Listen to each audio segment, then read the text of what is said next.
السلام علیکم ناظرین، میں ہوں مصبی پروگرام کربلا اور عصر حاضر کے ساتھ آپ کی خدمت میں حاضر ہوں۔ آج 4 صفر المظفر ہے، 1 ستمبر ہے اور جمعرات کا روز ہے۔ پروردگار کی بارگاہ میں دعا گو بھی ہوں اور پر امید بھی ہوں کہ پوری دنیا میں آپ جہاں کہیں بھی ہوں گے صدقے میں محمد و آل محمد علیہ السلام کے خیر و عافیت سے ہوں گے۔ ناظرین، آپ کے علم ہے ہمارے پروگرام کے فارمیٹ کی ہم نے پوری کوشش کی ہے شروع سے اول دن سے کربلا اور عصر حاضر میں کہ تاریخی اعتبار سے پروگرام کو لے کر آگے بڑھا جائے، اور کربلا میں پہلے شہادتیں اور عاشورہ کے بعد کس طرح سے کاروان کو کربلا سے خروج کرایا گیا، کوفے میں کس طرح ورود ہوا، کوفے میں خطبات ہوئے، ان خطبات کے اوپر بات کی، اور اس کے بعد کوفے سے منازلیں طے کرتا ہوا اسیران آل محمد کا قافلہ شام پہنچا۔ شام کے ورود پہ ہماری بات ہوئی، شام کے دربار کے حالات کے اوپر ہماری بات رکی ہوئی ہے، اس کے اوپر مزید جو ہے وہ بات کرنے کی ضرورت ہے، اور اس کے اوپر ہم آج جو ہے وہ گفتگو کریں گے۔ باب الساعت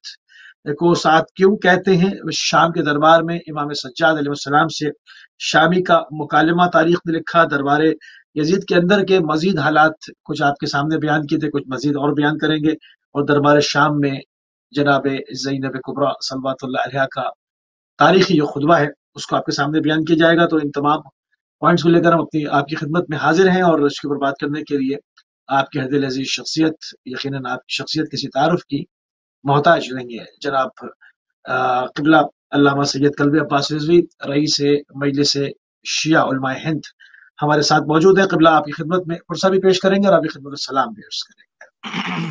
علیکم السلام ورحمۃ اللہ وبرکاتہ، حیاکم اللہ۔ جزاک اللہ قبلہ، جزاک اللہ۔ جس طرح سے ابھی ہم نے کچھ پوائنٹس اپنے ناظرین کی خدمت میں اور قبلہ کی خدمت میں پیش کیے گئے، ان پوائنٹس کے گرد آج کی ہماری گفتگو کا محور رہے گا، اس کے ہماری بات چیت رہے گی۔ اس کو دیکھیں گے کہ کیا کچھ مورخین نے لکھا، تاریخ دانوں نے اس کو قلم بند کیا، کیا کچھ ملت اسلامیہ کے جو کتب ہیں معتبر ترین، ان میں کیا کچھ ان تمام چیزوں کا اندراج ہوا۔ تو سب سے پہلے جو ہے وہ بنیادی طور سے تھوڑی سی تمیزی گفتگو کے ساتھ ہمیشہ کی طرح گفتگو کا آغاز کرنا چاہیں گے۔ قبلہ بازار شام میں امام سید سجاد سے ایک شامی کا مکالمہ تاریخ لکھتی ہے، اس کو بیان فرمائیے۔ اعوذ باللہ السمیع العلیم من الشیطان اللعین الرجیم، بسم اللہ الرحمن الرحیم۔ حاضرین، ناظرین، جالسین، مشارکین، مشترکین، مستمعین، مشاہدین، عزاداران، ماتمداران، عبادت گزاران، عظم اللہ لکم الاجر۔ خدا آپ سب کو سلامت رکھے اور آپ سب کی عظیم ترین عبادت کو قبول فرمائے اور عبادت کی جزا اجر اجزل عطا فرمائے۔ یقیناً بازار شام میں اہل بیت اطہار، اہل بیت انوار، مقدس وجوہ اہل بیت اور مقدس ہستیوں کا یہ کارواں، یہ قافلہ شام کی سرزمین پر پہنچا اور عجب منظر تھا۔ مکالمہ سے پہلے میں ناظرین کی خدمت میں یہ بتانا ضروری سمجھتا ہوں کہ یہ مکالمہ کیوں ہوا، اور وہ شامی جو مسجد سے نماز پڑھ کر نکلا تھا اس نے اس انداز میں گفتگو کیوں کی۔ اگر ماسبق تواریخ دیکھیں اور مصنفین اور مؤلفین کو دیکھیں اور تاریخ کا زبدہ دیکھیں تو اس بات کا اندازہ ہوگا کہ اہل بیت اطہار علیہ السلام کے لیے مجرمین نے، فاسقین و حاسدین و ناقصین نے، اعداء نے خطرناک ترین معاملہ کیا تھا۔ یزید اور یزید سے پہلے یزید کے باپ نے اور یزید کے دادا نے باقاعدہ آل محمد علیہ السلام کے ساتھ خطرناک، صرف آل محمد کے ساتھ نہیں بلکہ دین کے ساتھ، اسلام کے ساتھ، شریعت محمدی کے ساتھ، نبیوں کے سلطان و سردار کے ساتھ معاملہ کیا، سازش کیا۔ اور اس کے بعد یزید جیسے فاسق اور فاجر اور مجرم و دہشت گرد کو مسلمانوں کا خلیفہ بنا کر شام کے تخت پر بٹھانے والا کون ہے؟ اس پر امت مسلمہ کو غور کرنا چاہیے کہ یزید جیسا مجرم، دہشت گرد، فاسق، شارب الخمر اور ایسا مجرم کہ دنیا جرم کا سب سے خونخوار، خطرناک ٹیررسٹ اور آتنکوادی تخت خلافت تک پہنچا کیسے، حکومت شام اس کی رسائی کیسے ہوئی، اس پر امت مسلمہ اور امت عالمیہ کو غور کرنا چاہیے اور فکر کرنا چاہیے۔ یقیناً اس تخت پر پہنچانے والا کون ہے، اور وہ وسائل اور وہ وسائط کون سے تھے جس کے ذریعے سے اتنا بڑا مجرم و دہشت گرد خود کو خلیفۃ المسلمین کہہ رہا ہے۔ میں ذرا سا عرض کر دوں، ذرا سا مقدمتاً، خود کو خلیفۃ المسلمین کہہ رہا ہے، اور شام کی کثیر تعداد افراد، یا بلکہ یوں کہہ دوں کہ کثیر مملکتوں کے لوگ اسے خلیفہ سمجھ رہے تھے، کیونکہ وہ نقاب اسلام کو اس نے اپنے چہرے پر ڈال لیا تھا، اور خلافت اور حکومت کو ساتھ لے کر چل کر، یعنی دہشت گرد کا اتنا خوخار خطرناک مجرم، آپ سوچیں کہ تخت شام پر بیٹھ کر اس طرح سے اپنے آپ کو مسلمانوں کا خلیفہ اور رہبر بتا رہا تھا۔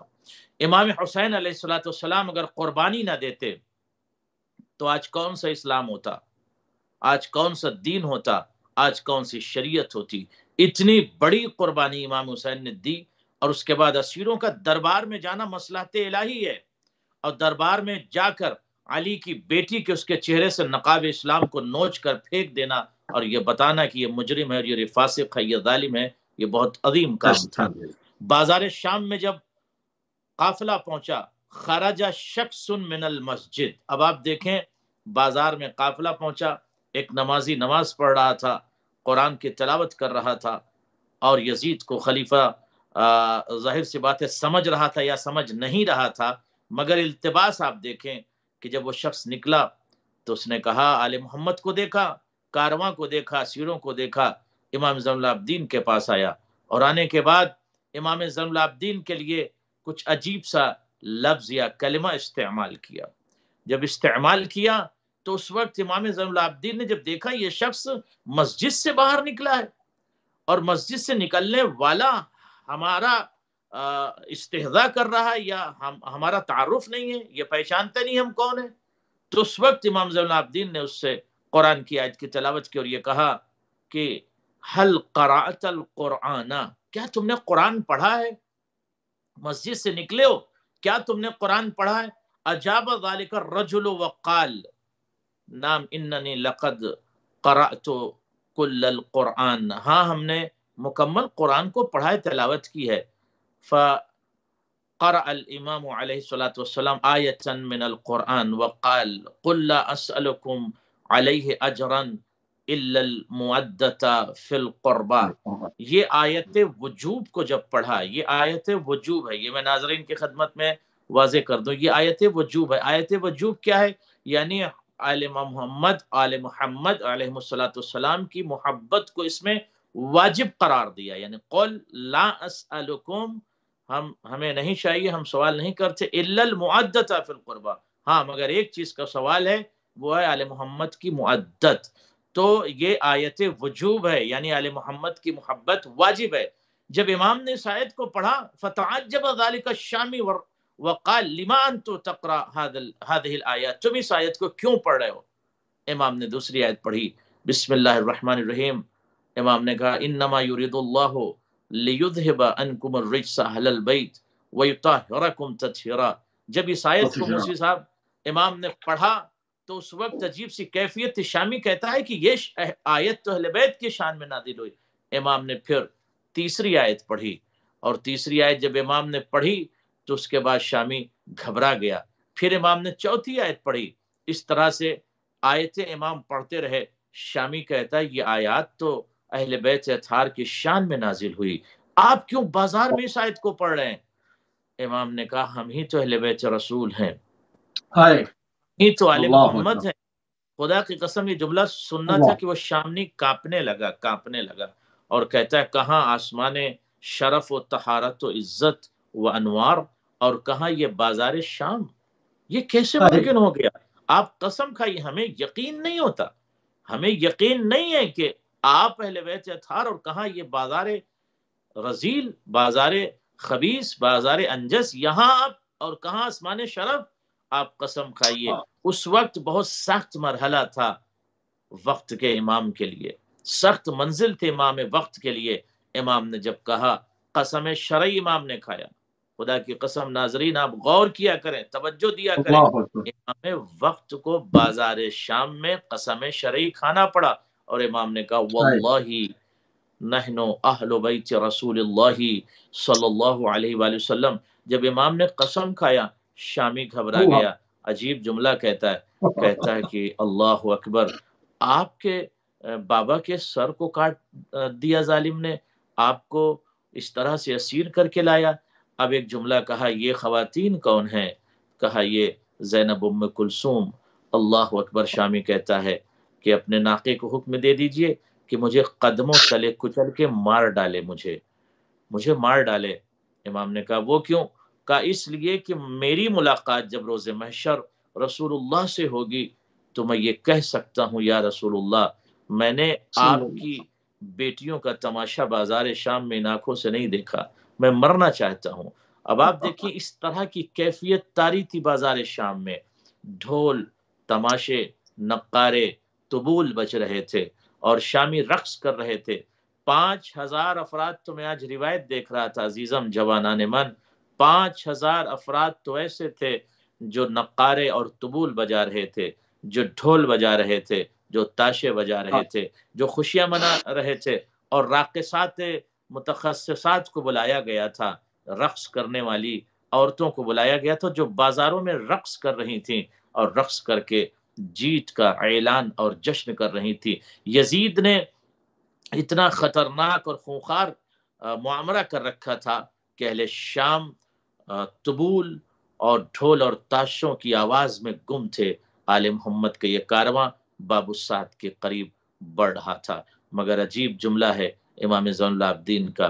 امام زین العابدین نے کربلا کے مناظر کو یاد کر کے گریہ نہیں کیا۔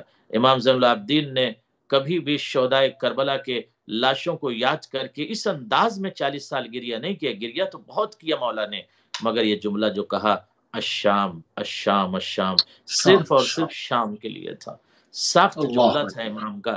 امام کا ایک فقرہ عرض کر دوں اور اس کے بعد آگے گفتگو کرتا ہوں۔ امام نے ایک فقرہ کہا کہ شام میں، ابن منذر سے کہتے ہیں، ابن منذر، شام میں ہمیں رما اور سیوف اور تلوار اور نیزوں کے سائے میں یوں گھیر لیا گیا، اور گھیرنے کے بعد ہمارے بچوں کو، ہماری خواتین کو گھیرنے کے بعد تمام شامیوں سے کہا گیا اقتلوہم، ان کو قتل کرو، اور اس کے بعد یہودیوں سے کہا گیا ان سے بدلہ لو۔ اس کے بعد کچھ ایسے بازار سے ہم کو گزارا گیا جہاں پر عبید کو، غلاموں کو فروخت کیا جاتا ہے۔ یعنی شام کے ایسے حالات سے امام گزرے ہیں، خدا کی قسم امام کے علاوہ کوئی اور ہوتا تو وہ جی نہیں پاتا، لیکن امام کو دین بچانا تھا، شریعت بچانی تھی۔ امام روتے رہے 40 سال تک الشام الشام کہتے رہے۔ الشام الشام الشام۔ ناظرین تھوڑی سی گفتگو کو مزید جو ہے وہ آگے بڑھائیں گے۔ بازار شام کے اندر جو تاریخی مکالمہ ہے شامی کے ساتھ، وہ قبلہ نے بیان فرمایا اور پوری کوشش کی یقیناً کہ جو ہے وہ مناظر جو ہیں ان کو کس طرح سے جو ہے وہ ان الفاظوں کا سہارا لے کر ان مناظروں کو آپ کے سامنے پیش کریں کہ وہ کیا منظر ہوگا، کس طرح سے شام کا ورود ہوگا، اہل بیت اطہار کس طرح سے اس شام میں داخل ہوئے ہوں گے، کس طرح سے جہاں پر سالہ سال سے جو ہے وہ ایک یزیدیت پروان چڑھتی رہی ہو، جہاں پر سالہ سال سے یزید اور یزید کے باپ کی حکومت ہو، جو ہزاروں ممبروں پہ سے مولا امیر المومنین نفس رسول کے اوپر سب و شتم کرواتا رہا ہوگا، دشمنی کس نہج پہ ہوگی رسول اللہ کے خاندان کے ساتھ۔ جب وہاں رسول زادیاں داخل ہوئیں ان مناظر کو بیان کرنا جو ہے وہ بہت ہی مشکل کام ہے۔ انسان حتی الامکان کوشش کرتا ہے کہ الفاظ کا سہارا لے کر زیادہ سے زیادہ جو ہے اس سے قریب تر ہوا جائے۔ قبلہ نے بھی اس کو بیان کیا۔ قبلہ باب الساعت کا ذکر بار بار ہمیں تاریخ میں ملتا ہے۔ باب الساعت کو باب الساعت کیوں کہا جاتا ہے، اس کی تشریح فرما دیں۔ باب السعاد، یہ جب آپ بازار شام پہنچیں گے تو بازار شام کا جو باب رئیسی ہے اس کو پہلے باب الساعات نہیں کہتے تھے۔ قافلہ آل محمد آنے سے پہلے اس دروازے کا نام تھا باب الرئیسی۔ باب الرئیسی کیوں کہتے ہیں اس کو؟ یہ صدر دروازہ تھا اور یہ کھلتا تھا بازار کی طرف۔ بازار سے جو راستہ آتا تھا اور جو پہلا دروازہ آتا تھا دربار میں داخل ہونے کا، تو یہ تھا باب رئیسی یعنی صدر دروازہ، اور بازار شام سے اہل آل محمد کا قافلہ یہ صدر دروازے پر آیا۔ جب صدر دروازے پر آیا تو آل محمد کے قافلوں کو کئی گھنٹوں تک روکا گیا ہے۔ اس مقام پر کئی گھنٹوں تک، یعنی صدر دروازہ جسے آپ کہہ لیجئے اردو میں، یا باب رئیسی پر کئی گھنٹے تک آل محمد کے قافلوں کو روکا گیا۔ بچے دن کی دھوپ اور شدت دھوپ سے تڑپتے تھے، پیاس کی شدت سے حضرت سکینہ کی آواز آتی تھی، ہائے پیاس مجھے مار ڈالے گی۔ اس باب الساعات پر ہر طرف نقارے اور ہر طرف ڈھول اور تاشے کی آواز آ رہی تھی۔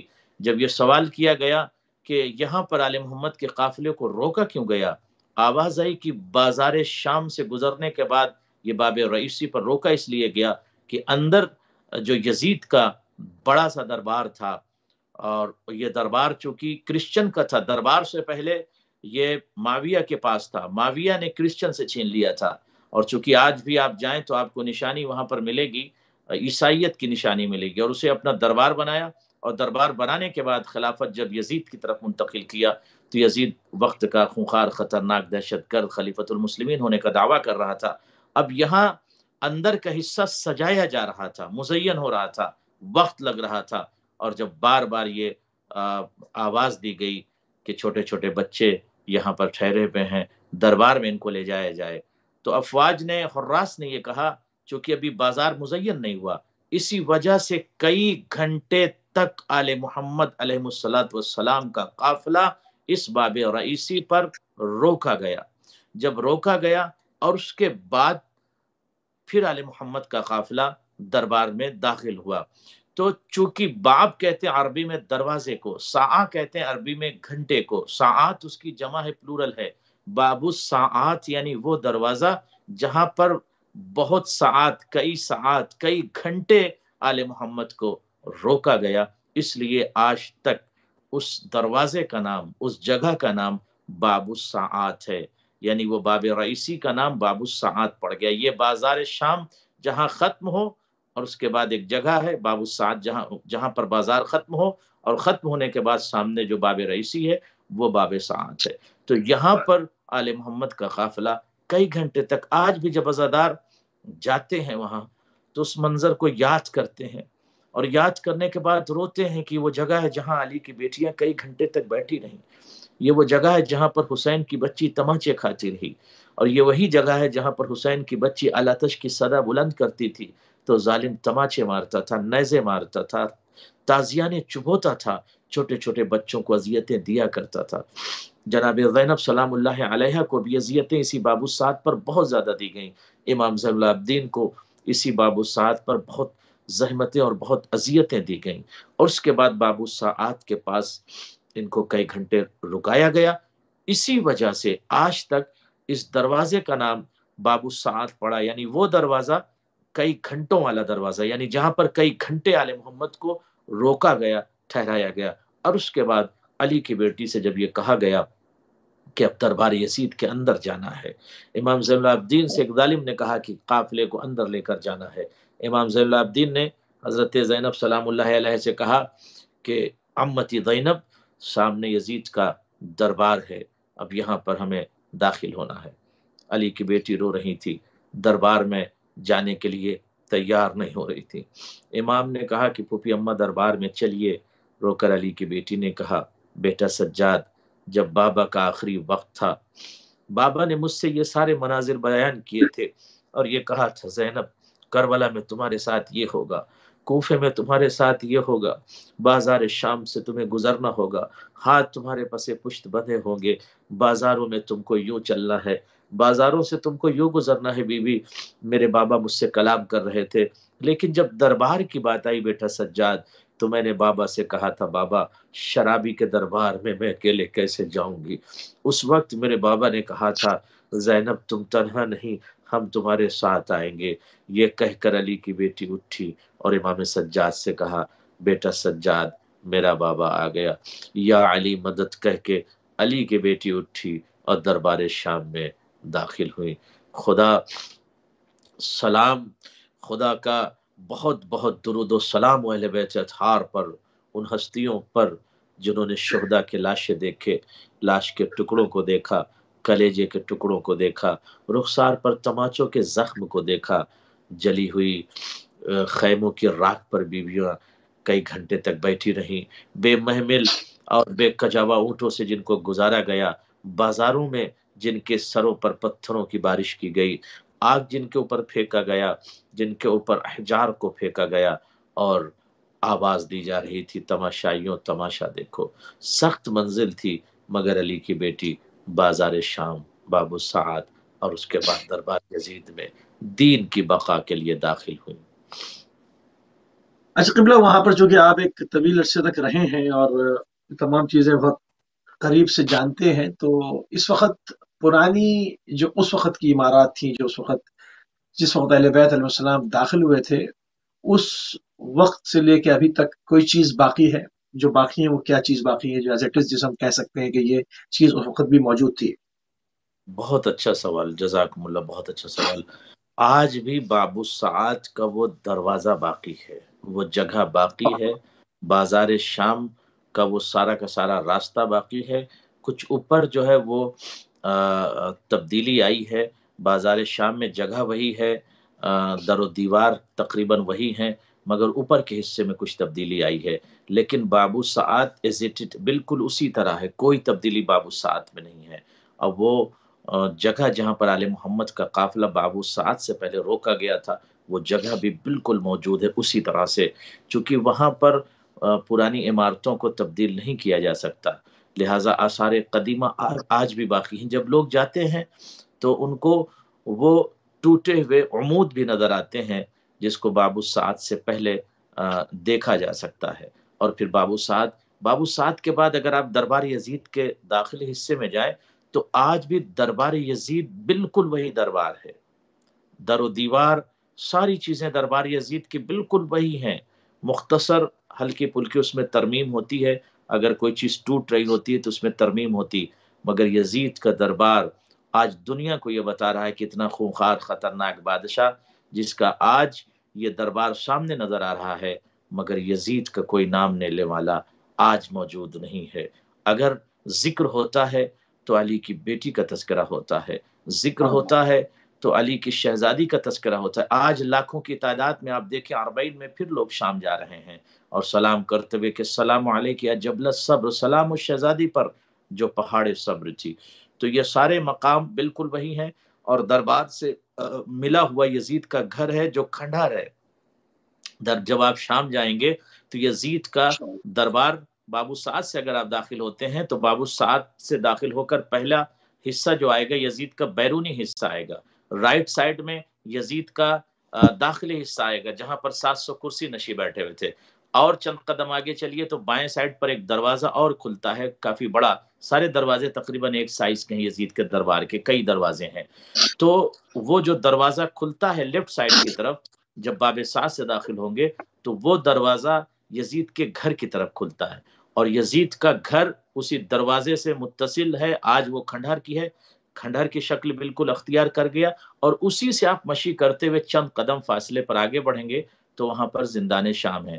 چند قدم سے مراد میری یہ ہے کہ اگر کوئی بچی اس زندان میں روئے تو یزید کا گھر اتنا قریب تھا کہ وہاں پر آواز آنا بالکل واضح ہے، یعنی اتنا قریب ہے یزید کا گھر، اور جہاں سکینہ سلام اللہ علیہ کی قبر ہے، جن کا نام رقیہ اسلم ہے، پکارنے کا نام سکینہ تھا، زندان شام اور یزید کا گھر بالکل قریب ہے، اور زندان شام سے یزید کا گھر اتنا قریب ہے کہ رات میں سسکتی ہوئی آوازیں، تڑپتی ہوئی بیٹی کی آواز یزید تک پہنچتی تھی۔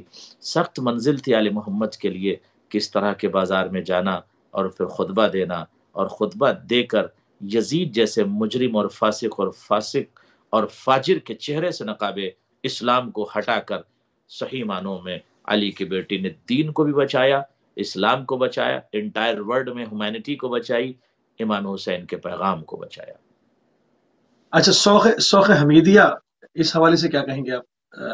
جی، یہ سوق حمیدیہ چونکہ سوق عربی میں بازار کے لیے استعمال کیا بازار جاتا ہے، اور اس کی جو جمع ہے اسواق، تو سوق حمیدیہ وہی بازار ہے۔ آج چونکہ اس کا نام اس زمانے میں نام چینج ہو کر حمیدیہ ہو گیا ہے، اور یزید کا جو گھر ہے، یعنی جو دربار یزید سے جو متصل اس کا گھر ہے، اس میں اگر آپ دیکھیں تو صلاح الدین ایوبی کا بھی وقت گزرا تھا. پوری اگر ہسٹری اگر ہم اس پہ جائیں گے، یعنی یزید کے بعد کے کافی بعد کا واقعہ ہے، تو صلاح الدین ایوبی کی بھی قبر وہیں ہے. تو یہ جو بازار شام ہے، جہاں سے آپ آتے ہوئے بابو سعد پہنچیں گے، بابو سعد سے پھر آپ یزید کے دربار میں داخل ہوں گے، تو یہ سوق احمدیہ اس دور کا اس کا نام ہے. بازار شام، چونکہ شام ملک کو کہتے ہیں اور بازار کہتے ہیں بازار کو، بازار شام یعنی شام کا بازار. اور اسی طرح سے اس کا جو نام اس دور میں پڑ گیا سوق احمدیہ، لیکن بازار شام تو وہی بازار ہے، اصل میں وہی بازار ہے جہاں سے آل محمد کا قافلہ گزر کر مرور کر کے بابو سعد اور بابو سعد سے پھر مدخل رئیسی سے داخل ہوتا ہوا دربار یزید میں پہنچا. دربار یزید میں چونکہ کراؤڈ بہت زیادہ تھا، اور وہاں پر پھر علی کی بیٹی کا خطبہ ہوا.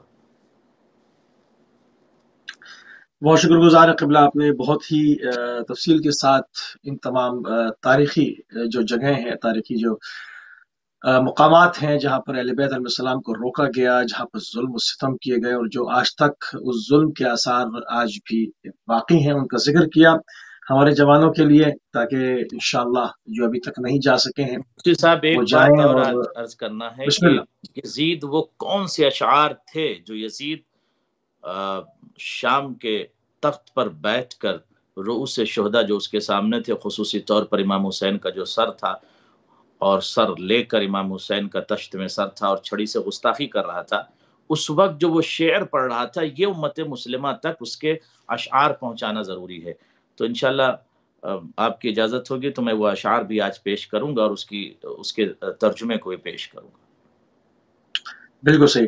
اچھا، دربار یزید کے اندر کے حالات جو ہے وہ ہماری تو تھوڑی سی گفتگو ہوئی تھی اور ٹائم ختم ہو گیا تھا، تو ہم چاہیں گے کہ دربار یزید کے اندر جو حالات تھے اس کو ذرا کھول کے بیان فرما دیں کہ دیکھیے کیا دربار کچھ یزید میں باہر کا جو حصہ ہے وہ کراؤڈ وہاں پر جمع تھا، چونکہ دربار یزید جس کو اس وقت بھی اس کا نام جامع اموی ہے، اموی یعنی بنی امیہ، مسجد بنی امیہ اس کا نام ہے. آج اس زمانے میں وہاں پر اندر کا جو حصہ ہے وہ یزید کے خواص تھے، وزراء تھے، سفراء تھے، میڈیا کے لوگ تھے، فائنینسر تھے، یزید کو سپورٹ کرنے والے لوگ تھے، وی آئی پیز تھے.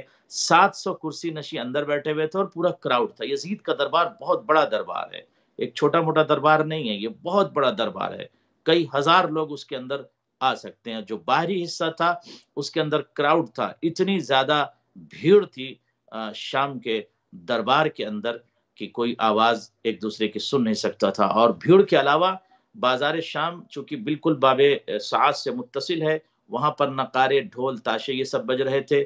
اور چونکہ جو میڈیا تھا، یزید کی سب سے خطرناک جو سازش تھی، یزید نے دول سے، مختلف مناطق سے، اریاف سے، قرى سے، مدن سے یزید نے میڈیا کو بلایا تھا.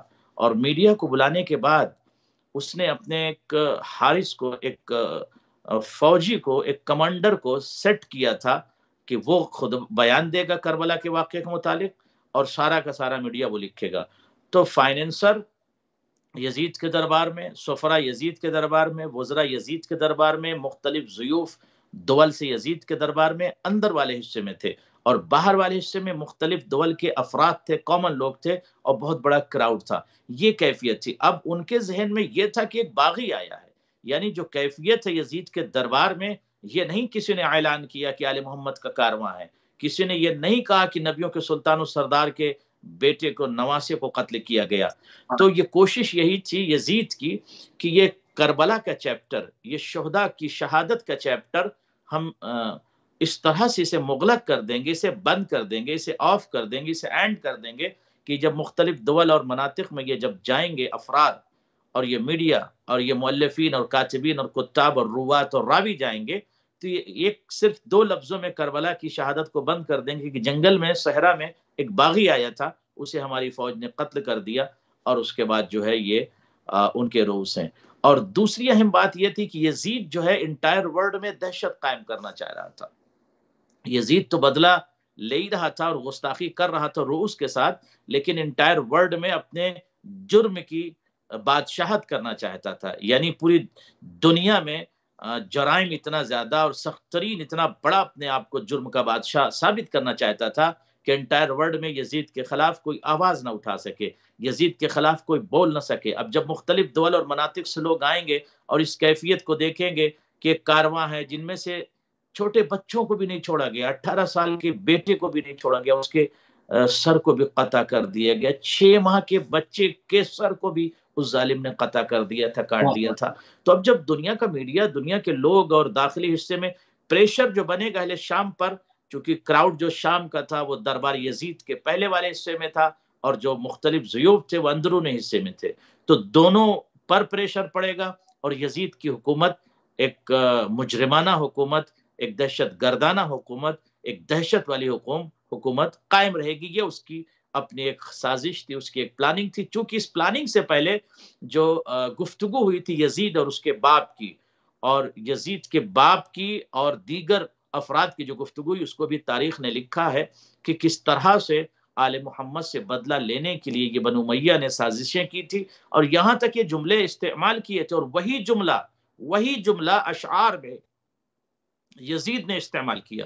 یزید نے جو جملے استعمال کیا اشعار میں، اس سے یہ ثابت ہوتا ہے، بالکل واضح ہے، ثابت ہے، اثبت ہے، اوضح ہے کہ یزید کافر ہے۔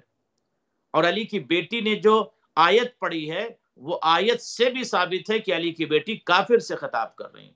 اب آپ دیکھیں کیوں کافر سے خطاب کر رہے ہیں، کہ جو بھی آل محمد علیہ السلام کے خلاف جو بھی خلیفہ ہوگا، وہ کوئی بھی ہو، وہ کافر ہے۔ آل محمد کے خلاف اگر کوئی بھی قافلہ، کوئی بھی تخت پر بیٹھا ہوا مجرم ہے اور آل محمد کے خلاف ہے تو وہ کافر ہے۔ اور کافر کیوں ہے؟ چند گھنٹے پہلے اسی یزید کو خلیفۃ المسلمین اہل شام کہہ رہے تھے نا، رسول اللہ کا نائب کہہ رہے تھے نا، رسول اللہ کا خلیفہ کہہ رہے تھے کہ نہیں کہہ رہے تھے؟ جسے لوگ خلیفۃ المسلمین کہہ رہے تھے، جسے لوگ خلیفۃ الرسول کہہ رہے تھے، اسی خلیفہ کو شہزادی کافر کہہ رہی ہیں۔ اور اچھا، یہاں پر ایک سوال، نے آیت کو پڑھا تو میں یہ عرض کرنا چاہتا ہوں کہ جو بھی آل محمد کے خلاف ہوگا، کسی بھی دور کا کوئی بھی خلیفہ ہو، وہ کافر ہے، جو بھی آل محمد کے خلاف ہوگا۔ یہاں پر ایک سوال پیدا ہوتا ہے کہ لوگ یزید جیسے کو، جس کی بندروں سے کھیلنا، خمار بازی، شراب پینا، کھلے عام سرے عام قتل کرنا، یہ ساری چیزیں، پھر بھی تمام جرائم، تمام فسق و فجور اس سے صادر ہوتا ہوا دیکھنے کے باوجود اس کو خلیفۃ المسلمین کہہ رہے ہیں۔ آخر کیوں؟ کیا انہوں نے اصل خلیفہ کا تعارف ہی نہیں ہو سکا اس وجہ سے؟ انہوں نے کہا بھائی ایسا ہی ہوگا، تو اس کی کیا وجہ کیا ہے اس کی؟ جزاکم اللہ۔ چونکہ ان کے مزاج میں، یعنی مزاج امتزاج بشریت میں یہ گھول دی گئی تھی یہ بات کہ خلیفہ ایسے ہی ہوتا ہے، یعنی جو ایک پائس، ایک مقدس، ایک معزز، ایک منور جو شخصیت اور عظیم شخصیت رسول اللہ کی تھی، اور اس کے بعد رسول اللہ نے من کنت مولا فہذا علی مولا کہہ کے غدیر میں علی کی ولایت کا اعلان کیا، اور اس کے بعد وقت آخر بھی کہا انی تارکم فیکم الثقلین کتاب اللہ وعترتی اہل بیتی، صاف لفظوں میں کہا۔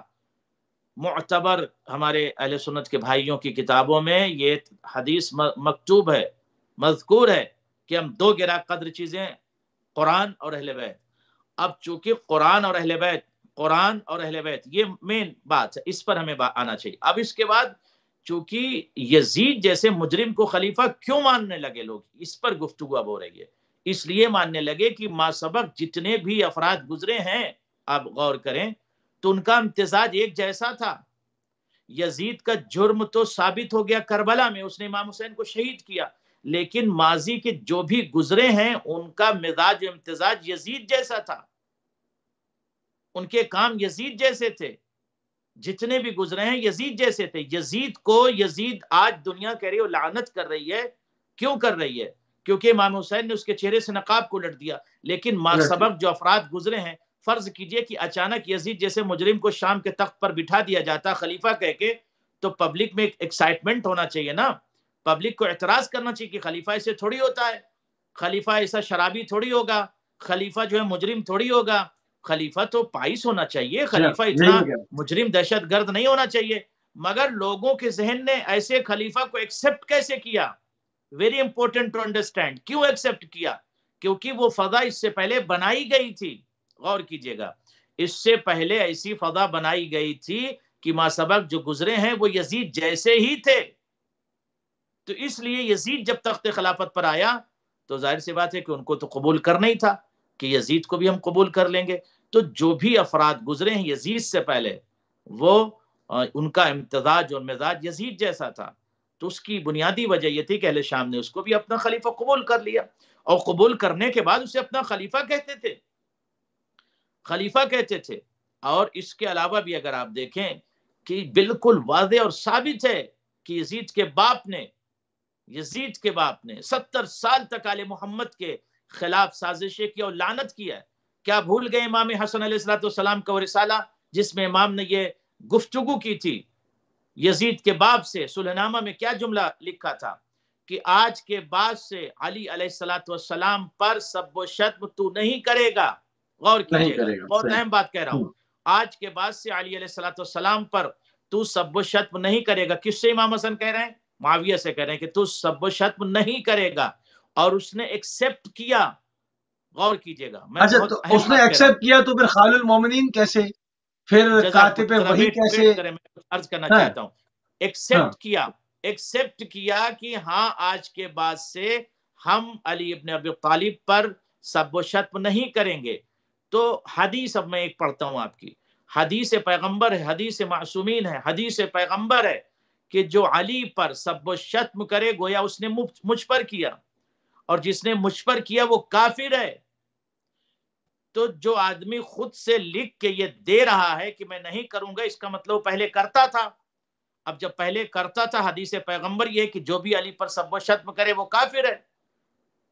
تو جس کا اسلام ہی ثابت نہیں ہے اسے آپ خال المنین کہہ لیں یا خال المنافقین کہہ لیں، جو بھی آپ کہہ لیں، یا خال المجرمین کہہ لیں، لیکن اس کا اسلام ہی ثابت نہیں ہے. افسوس کی بات یہ کہ اسلام ثابت نہیں، مگر آج اس کو بچانے کے لیے جو ہے.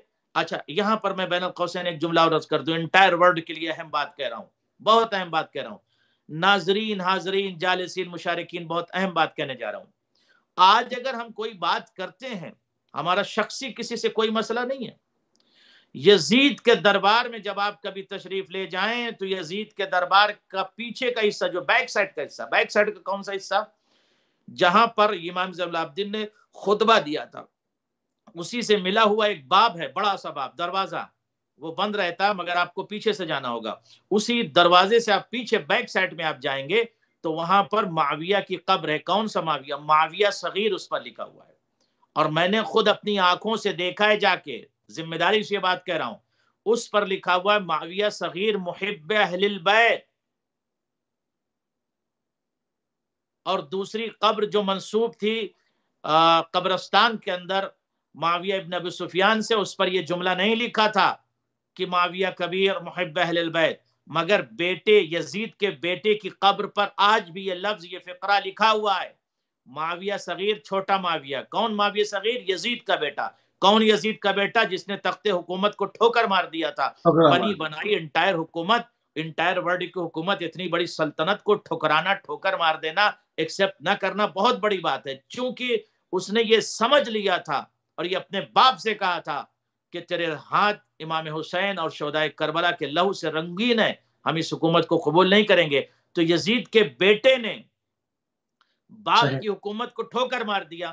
آج مجھے بتائیے، دنیا کا ایک شخص بتائیے جو معاویہ صغیر جس کی قبر ہے اس کو ایک حرف بھی اگر کوئی کہتا ہو، ایک لفظ بھی کوئی کچھ نہیں کہتا. کیوں نہیں کہتا؟ کیوں نہیں کہتا؟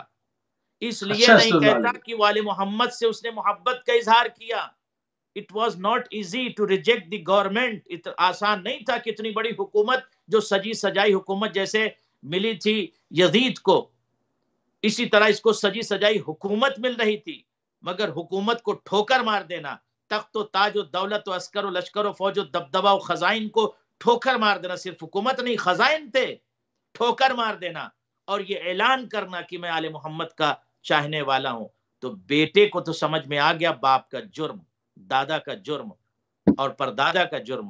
اور آج کچھ منافقین کو جرم سمجھ میں نہیں آ رہا ہے. یہ کیا جواب دیں گے اہل بیت اطہار کو؟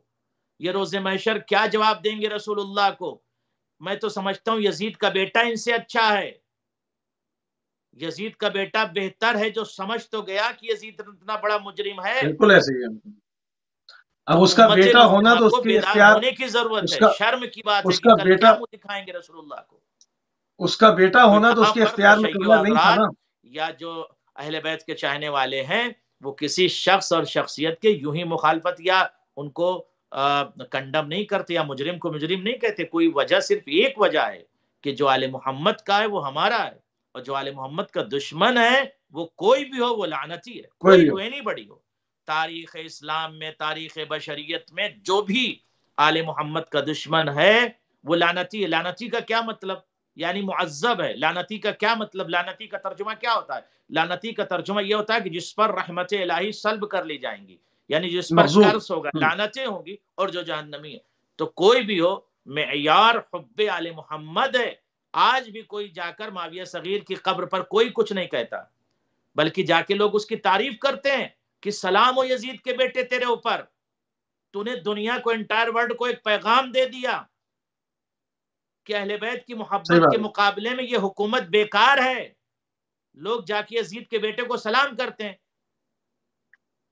تو یہ اچھا بات یہاں پہ سمجھنے قبلہ، کی ضرورت ہے امت مسلمہ کو کہ اگر ہمیں نسل ہی کو پوری بری کہنا ہے بنو امیہ کو، تو یزید کے بیٹے کو لوگ برا کیوں نہیں کریں؟ نہیں کہہ رہے ہیں برا، کیونکہ اس نے ایک ایسا کردار پیش کر دیا محبت کا. جزاکم اللہ. بالکل صحیح. اصل میں قبلہ اس کے یزید کیا پیدا ہو جانا تو اس کے اختیار میں نہیں تھا. ہاں تخت و تاج کو لات مار دینا اس کے اختیار میں تھا جو اس نے کیا. تو اب جب بے اس شک نے ظالم کا ساتھ نہیں دیا، کیونکہ وہ اس کا باپ تھا، رشتے میں اس کا باپ تھا، مگر اس نے اس کو ظالم کا ساتھ نہیں دیا اور اس نے حق کا ساتھ دیا اور ظلم کے اس ایوان سے کنارہ کش ہو گیا، تو یقیناً پوری دنیا میں جتنے بھی حریت پسند ہیں، جتنے بھی حق گو لوگ ہیں، حق پرست لوگ ہیں، ان کے اوپر بھی، جس طرح سے آپ کہہ رہے ہیں، ان کے اوپر بھی یہ پھر واجب آتا ہے کہ وہ ایسے شخص کی ہمیشہ جو ہے وہ قدر کرتے رہیں اور کرتے ہیں. تو دربار اور یہاں یزید کے پر اندر میں کے مزید ایک بات حالات اور قبلہ. عرض کر دوں کہ یزید کا جو اصلی بیٹا تھا معاویہ صغیر، وہ یزید کو پہچان گیا، اور یزید کے جو نقلی بیٹے اس وقت ہیں وہ یزید کو نہیں پہچان رہے ہیں، اور یزید کے باپ کے جرم کو کیا جواب دیں گے روز محشر آل محمد کو؟ کیسی اپنی شکل دکھائیں گے؟ لہذا آج بھی وقت ہے کہ بیدار ہو جائیں. اصلی بیٹا پہچان رہا ہے اور نقلی بیٹا تعریف کر رہا ہے. جی بالکل ایسے ہی. اچھا دربار شام میں شہزادی جناب زینب کبریٰ صلوات اللہ علیہ کے خطبے کے اوپر اس دن ہماری گفتگو رکی تھی اور وقت تمام ہو گیا تھا، اور ہم نے یہی کہا تھا کہ اب چونکہ 2-4 منٹ ہیں تو آپ کچھ تبرکاً ایک آدھ جملہ جو ہے وہ بیان کر دیں. آج ہمارے پاس تھوڑا سا وقت ہے، ابھی 10 منٹ ہیں، تو ہم چاہیں گے کہ دربار میں جو شہزادی کے نے خطبہ دیا خطبہ بیان کریں اس کے موسی کچھ صاحب کی یزید کے اشعار کو بیان کریں، جیسا آپ کہیں. خطبہ تو طویل ہے بہت. پہلے یزید کے اشعار بیان کر دیں، اگر وقت بچے گا تو ہم اس کو کریں گے اور پھر اس کو آگے لے جائیں گے گفتگو کو. ہاں نیکسٹ ویک جو ہے خطبہ تفصیل سے پورا صرف خطبہ ہی بیان کر دیا جائے گا. اور ٹھیک ہے، آج پھر میں آج چاہتا ہوں اس اشعار کر دیں. مجرم 10 منٹ ہے ہمارے جی, پاس. جی 10 اس منٹ مجرم اور اس دہشت گرد کے اشعار کو میں پیش کروں. اب آپ جی ہاں. دیکھیں کہ یہ اس کے شعر کے لفظ دیکھیں. لیت اشیاخی ببدر شہدو. اب آپ یہ دیکھیے اشیاخی استعمال کیا ہے. شیوخ ایک لفظ استعمال ہوتا ہے، شیخ کی جمع شیوخ، ایک لفظ استعمال کیا اس نے اشیاخی.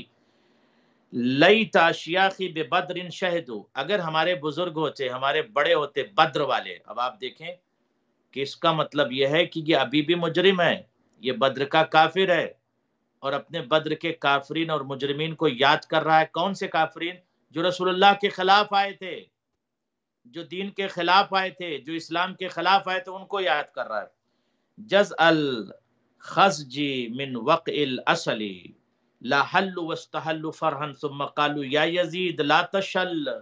اگر وہ ہوتے تو ہمیں مبارکباد دیتے اور یہ کہتے کہ یزید تیرا ہاتھ شل نہ ہو، تیرے ہاتھ مطلب سلامت رہیں، تو نے بہت اچھا کام کیا. اب آپ یہ دیکھیے کہ یاد کون سے منظر کو کر رہا ہے کہ جب دین مشرکین کے کو. خلاف، رسول اللہ کے خلاف، شریعت کے خلاف وہ مجرمین آئے تو ان مجرمین کی تعریف کر رہا ہے، اور یہ کہہ رہا ہے کہ کاش وہ ہوتے تو آج دیکھتے کہ ہم نے آل محمد کے ساتھ کیا کیا اور ان سے بدلہ کیسے لیا. اس کے بعد کہتا ہے قد قتلنا القوم من ساداتہم، ہم نے ایسی قوم کو اور ایسے سادات لوگوں کو قتل کیا. سادات کا 2 ترجمہ، ایک تو جو ہم سادات یہ سمجھتے ہیں، ایک سادات کہتے ہیں سرداروں کو، سادات کہتے ہیں عربی میں سردار کو، سید کہتے ہیں سردار کو، سید القوم یعنی قوم کا سردار عربی میں جب استعمال کریں گے، سید القوم قوم کا سردار، سید الجماعت جماعت کا سردار، سید العشیرہ عشیرہ کا سردار۔ اب یہ استعمال کرتا قد قتلنا القوم، ہم نے ایسی قوم کو قتل کیا، من ساداتہم، کہ جو سب کے سب سردار تھے۔ یعنی مجرم خود اعتراف کر رہا ہے کہ ہم نے سادات کو اور سرداروں کو قتل کیا۔ وعدلناہ ببدر فاعتدل، اللہ اکبر۔ دیکھیے مجرم کا صاف لفظوں میں، معاویہ کا بیٹا یزید نشے کی حالت میں صرف نہیں تھا کہ نشے میں یہ شعر پڑھ رہا تھا، اب آپ دیکھیں کہ یزید تخت جرم پر، تخت نجس پر بیٹھ کر یہ شعر پڑھ کر اپنے کفر کا اعلان کر رہا ہے، اپنے آباء و اجداد کے بھی کفر کا اعلان کر رہا ہے۔ یہ شعر بتا رہی ہے، ثابت ہے، یہ شعر صرف اہل سنت کی کتابوں میں مذکور نہیں ہے، تمام کتب میں، اہل سنت کی تمام کتابوں میں یہ شعر اس کے مذکور ہے۔ میرے پاس حوالہ ہے، اگر کسی کو چاہیے تو میں اسے دے سکتا ہوں۔ وہ اپنے آباء و اجداد کے کفر کا اعلان کر رہا ہے اور بدلے کا اعلان کر رہا ہے، کہہ رہا ہے وعد اللہ ببدر فاعتدل۔ اب آپ دیکھیں کہ بدلے کا اعلان کر رہا ہے، بدر کا ذکر کر رہا ہے، پھر کہتا لعبت ہاشم بالملک فلا خبر جاء ولا وحی نزل۔ اب آپ دیکھیں کس طرح سے گفتگو کر رہا ہے کہ نبیوں کے سلطان و سردار نے یہ حملہ امام حسین پہ نہیں ہے، یہ میں بات واضح کر دوں، کبھی کبھی لوگ یہ سوچتے ہیں کہ یہ شعر سے شاید امام حسین پہ حملہ کر رہا ہے، صرف نہیں، لعبت ہاشم بالملک فلا خبر جاء ولا وحی نزل۔ بنو ہاشم نے، یعنی کون بنو ہاشم؟ رسول اللہ نے حکومت کے ساتھ، اقتدار کے ساتھ ایک کھیل کھیلا تھا، نعوذ باللہ، فلا خبر جاء، کوئی خبر اوبر نہیں آئی تھی، غور کیجئے گا، کوئی خبر نہیں آئی تھی، کوئی قرآن نازل ہوا، یعنی قرآن کا انکار کر رہا ہے، نبی کا انکار سے پہلے ہی کافر ہو گیا، قرآن کا انکار، ظاہر سی بات ہے قرآن کے انکار سے بھی کافر ہو گیا۔ اس کے بعد ولا وحی نزل، نہ کوئی وحی نازل ہوئی، تو نبی کا منکر، قرآن کا منکر، مسلمان ہی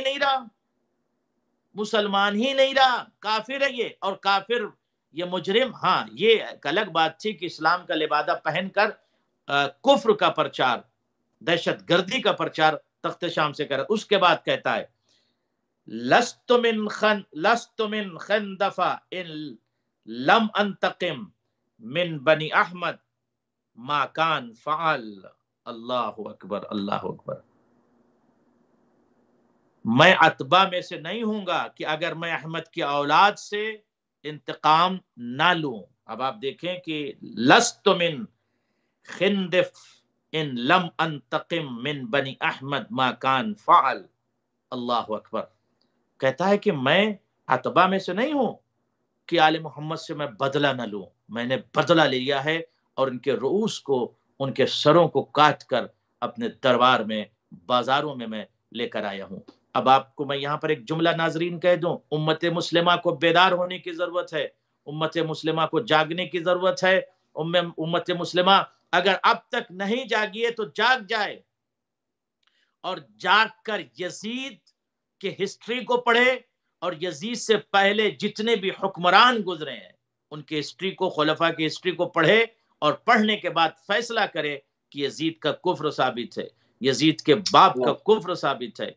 اور اس کے بعد آج پوری دنیا کو بیدار ہو کر اس شعر کی طرف بھی متوجہ ہونے کی ضرورت ہے کہ وہ خود اپنے کفر کا اعلان کر رہا ہے۔ انشاءاللہ نیکسٹ پروگرام میں میں ان آیتوں کو پڑھوں گا جو آیت لسان علی، زبان علی، مزاج علی، قدرت علی، سیرت علی، انداز علی، لہجہ علی، ہو بہو علی حضرت زینب کی زبان سے جو الفاظ و کلمات و آیات جاری ہوئی ہیں، جو دربار میں، اب آپ دیکھیں جب یہ شعر پڑھ رہا تھا، نوبڈی، کسی نے آبجیکشن نہیں کیا،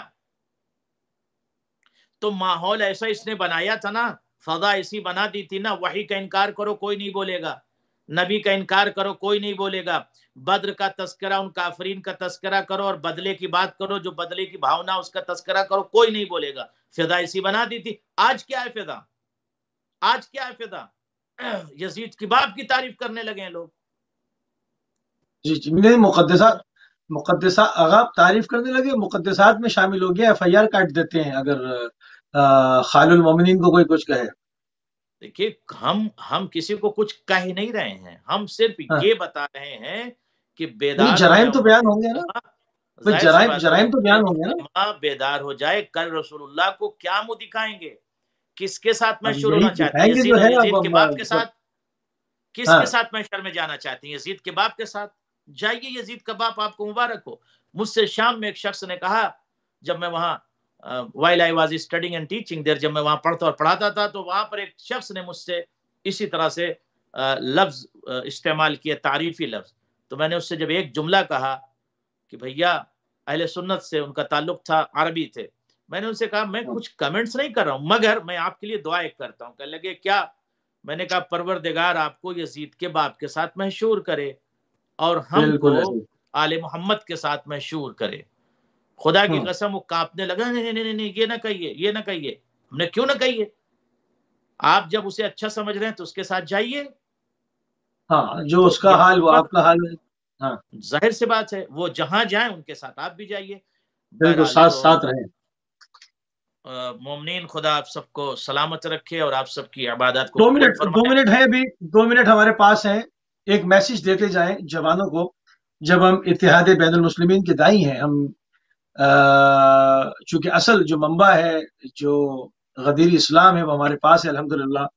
تو اصل ہم نے ہی دعوت دینی ہے، ہم نے ہی جمع کرنا ہے. ہم نے کبھی نہ شیرازہ بکھیرا، کیونکہ جو آل محمد کو چھوڑ کے گئے وہ فرقے بنتے گئے. اصل دین تشیع، اصل سرنامہ کلام ہے اسلام کا. اسلام یہاں سے شروع ہوتا ہے. تو ہماری روش کیا ہونی چاہیے محرم الحرام کے ممبروں کو لے کر؟ ہماری روش یہ اور ہونی چاہیے کہ ہمارا دروازہ تمام فرق و ملل و مذاہب اور ادیان و دھرم کے لوگوں کے لیے کھلے ہونا چاہیے، اور بالکل کوئی بھی مذہب و ملت و دھرم اور دین کا فرد ہماری طرف آئے تو ہم اسے اہل بیت اطہار کے دین اس کے سامنے پیش کریں. اور یقیناً اتحاد بین المسلمین کا مطلب یہی ہے کہ وہ اہل بیت کے راستے پر اگر چلتا ہے تو اتحاد ہوگا، لیکن اگر کسی مجرم کے راستے پر چلے اور ہم سے کہے کہ اس راستے پر آپ آئیں تو یہ اتحاد نہیں کہلائے گا. یہ اتحاد بالکل، اتحاد صرف اور صرف آل محمد کے راستے پر اتحاد ہے. اتحاد صرف اور صرف محمد و آل محمد کی عشق اور محبت کی بنیاد پر عشق ہوگا اور اتحاد ہوگا. تو آج ضرورت اس بات کی ہے کہ جوانان بیدار رہیں، ملتحف فکروں سے بیدار رہیں. اور یہ آخری جملہ میں 1 منٹ میں کہہ دوں، کوئی بھی زبان معتبر نہیں ہے، کوئی بھی لباس معتبر نہیں ہے، کوئی بھی شخص معتبر نہیں ہے اس وقت تک جب تک وہ اہل بیت اطہار کا مدافع نہ ہو. اگر اہل بیت اطہار کی کوئی مدافعت نہیں کرتا تو نہ زبان معتبر، نہ فکر معتبر، نہ کلام معتبر، نہ اس کا بیان معتبر، نہ اس کا لباس معتبر. یہ تمام چیزیں معتبر اس وقت ہوں گی جب آل محمد علیہ الصلوۃ والسلام کے فضائل کو بیان کرے اور آل محمد علیہ الصلوۃ والسلام کی مدافعت کرے، اور جو ان کے دشمن اور عادہ تھے ان سے بیداری کا اظہار کرے. یہ جوانوں آپ کو اپنے ذہن میں رکھنا ہے، اس لیے کہ کل آل محمد علیہ الصلوۃ والسلام کے سامنے آپ کو جانا. اتحاد ضرور کیجئے مگر در اہل بیت پر. جو بھی در اہل بیت پر آئے اس کے ساتھ ہمارا اتحاد ہے اور رہے گا انشاءاللہ. اپنا خیال رکھیں. والسلام علیکم ورحمۃ اللہ وبرکاتہ. بہت شکر گزار ہیں قبلہ، بہت ہی مشکور ہیں، بہت ہی ممنون ہیں جناب علامہ سید قلب عباس رضوی صاحب، رئیس مجلس علماء شیعہ ہند، ہمارے ساتھ موجود تھے امریکہ سے. اور ہم نے پوری کوشش کی ہے، جس طرح سے ہم نے اوائل پروگرام میں آپ کے محضر میں عرض کیا، کہ ہم پوری تاریخی اعتباروں کے ساتھ، تباریک کے مناسبتوں کے ساتھ آگے بڑھ رہے ہیں. اور انشاءاللہ آگے آنے والے ایام میں مزید تاریخوں کے اعتبار سے ہی پروگرام کو لے کر آگے بڑھا جائے گا. اس وقت ہمارے پروگرام کا ٹائم تمام ہو گیا. ہماری اور آپ کی اگلی ملاقات